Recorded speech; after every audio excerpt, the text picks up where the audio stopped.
within a few years, I began to encounter the same ideology of positive thinking being applied to people who were downsized from the corporate world, white-collar, middle-level people, being sent to support groups or networking groups. There are all kinds of names for these things, where the message was, hey, it's not bad to be laid off. It's actually a good thing. It's actually an opportunity. It's a growth opportunity, and you will come out of it much better. And if you want to come out of it at all, of course, you better work on your attitude. Because the key to getting a job in today's corporate world is not knowing things or having skills or experience, but having a positive attitude. Somebody who's in an absolute low point in their lives, and certainly losing a job can be that, and just tell them, it's nothing wrong. Just put on a smiley face and get on with it, and don't complain, whatever you do. So then I began to see a pattern and find it in more and more aspects of American life. This kind of mandatory optimism and cheerfulness. One area where it is very strongly concentrated now, and has been for some years, is the corporate world, the workplace, where the idea has been, yes, indeed, you better be positive, because you're not really there to do X or Y tasks. You're there to spread good cheer and make the other people around you comfortable and happy all day. Now, you might think, what's wrong with that? I mean, certainly many people have asked me, well, all right, so it's delusional to think everything is okay, or to go to the real delusional extreme. Embedded in all this is the idea that you change the physical world with your thoughts. When you send thoughts out from your mind, they exert a force that brings things to you that you want. So if I were, we're doing this right, we could all concentrate on getting $1 million or whatever, and indeed it would come. There have been a lot of attempts to explain this scientifically. For a while it was magnetism, that thoughts must exert a magnetic force that draws things to you. As we know, however, our heads are not attracted to refrigerators. The magnetic force is so tiny that is exerted by that. Now they talk about quantum physics. I love that. Quantum physics, for some reason, have become an excuse to mock all of science. See, nothing real, nothing true, and whatever you think, that's how the world is. So if you think positively, you remake the world positively according to this pseudoscientific explanation. But anyway, what's wrong with this? Why not delude yourself into thinking, everything's fine and that you can change the world with your thoughts? And I have two problems with it. One, I'll be hardline about this. I think delusion is always a mistake. There's no safe delusions. Although one of the messages of positive psychology in the United States is, it's good to have some positive delusions about yourself. I think the biggest evidence to that is the financial meltdown of '07. Now, a lot of things went into that, like extreme class inequalities of the United States and your country too.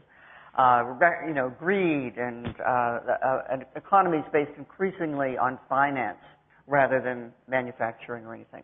But certainly one element was the grip of positive thinking in the corporate world, and particularly in the financial sector. I mean, people who tried to raise problems in the middle of the last decade would be shut up or fired. You couldn't be inside Countrywide Mortgage Company, which was the one that it's almost single-handedly set off the whole collapse in the U.S., and say, I'm worried about our subprime mortgage exposure, or you'd be out.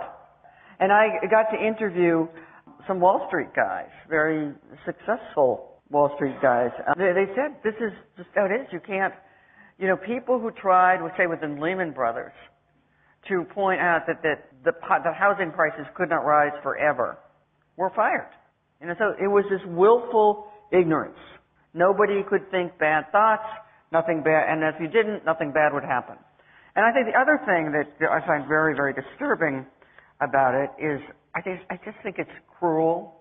I mean, it's cruel to take people who are having great difficulties in their lives and tell them it's all in their head and they only have to change their attitude.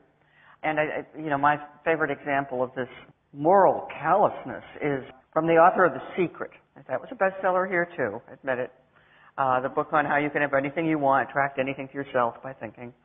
And she was asked about the tsunami of '06 and how could this happen? And she said, and kind of paraphrasing it, those people, the victims of it, must have been sending out tsunami-like vibrations into the universe to attract that to themselves, because nothing happens to us that we don't attract. And I think that's beyond amorality. I don't even know where to locate that.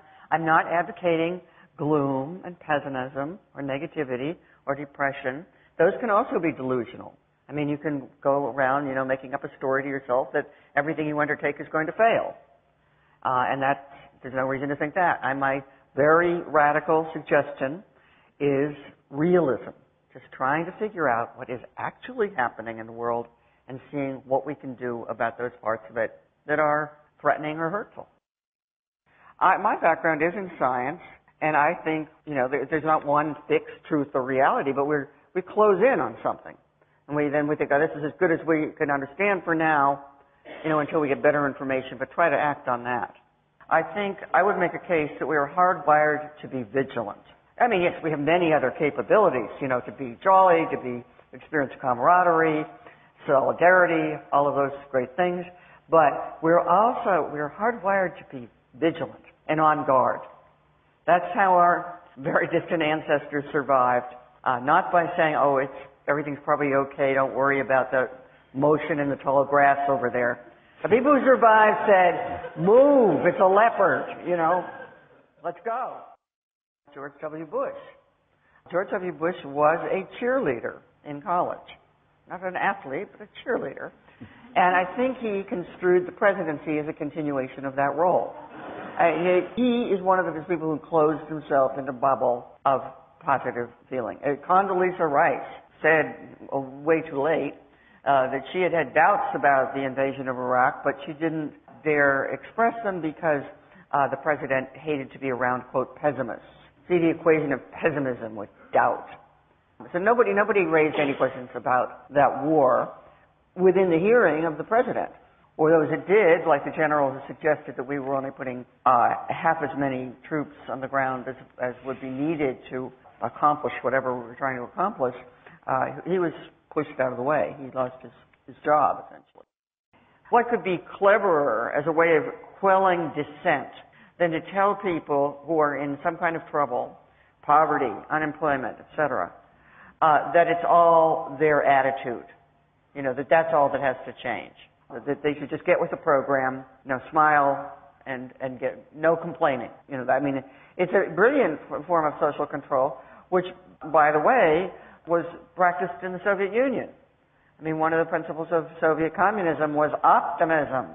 So it's a form of social control, by the way, that is quite widespread, has been widespread in totalitarian types of societies, but I think it has worked very well in America. Take the issue of class inequality. How could that be a problem if anybody can become rich by thinking about it?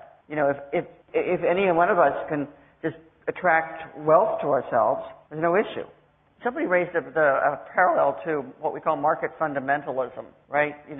The idea that the market, the invisible hand, will straighten everything out. That you don't have to intervene, you don't have to have policies, you don't have planning, because there's this miraculous force that just irons out everything. Well, maybe a couple of generations get crushed along the way, but it's basically, I think it completely overlaps with the positive thinking ideology. You don't really have to do anything because there is this benevolent, invisible deity, the market, that will clear everything up. And I tell people, you want to really take a mental leap of sort of a kind of believe that we could change things.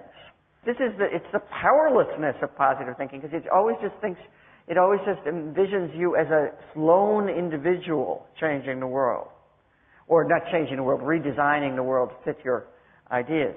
But we do have strength. We do have power. We have collective power, which we could use to make changes that would end a great deal of unnecessary suffering in the world.